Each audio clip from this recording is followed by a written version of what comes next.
Við ætlum þá að kíkja á endurtapsþraut sem að nefnd hefur verið Saavedra staðan.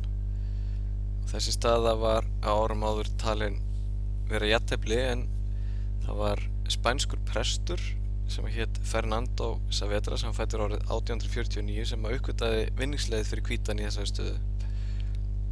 Svartur er auðvitað að reyna að stoppa hvíta C-peðið og hótar hér til dæmis að leika hróku D6 og fórnar hróknum fyrir peðið til að tryggja sig jafntefli. Þannig að hvítur verður að vera fljótur og leika C7 sem hótar auðvitað að vekja upp drottninga á C8. Svartur skákar á D6 og hér þarf hvítur að passa sig á því að fara með kónginn á réttan reit. Fara hann með kónginn sinn á B7 gefur það svörtum tækifæri til þess að leika hróku D7 og fórnar hróknum að peðið.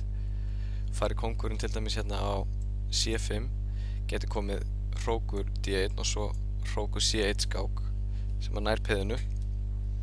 En eftir hrókur D1 skák verður hvítur að leika kóngur B5.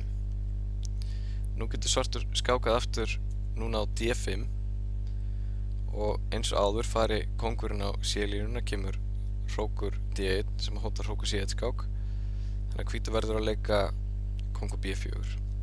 Svartur heldur áfram að skáka og hvítur kóngurinn heldur áfram að flýja niður B-línuna.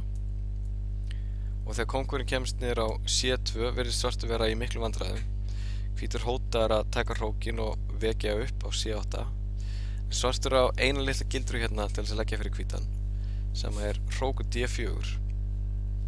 Og þetta er dálítið lúmst. Ef hvítur vekur upp drottningu núna á C8 sem liggur beint við þá kemur hrókur C4 skák og eftir drottningdrepið C4 þá er svartur patt.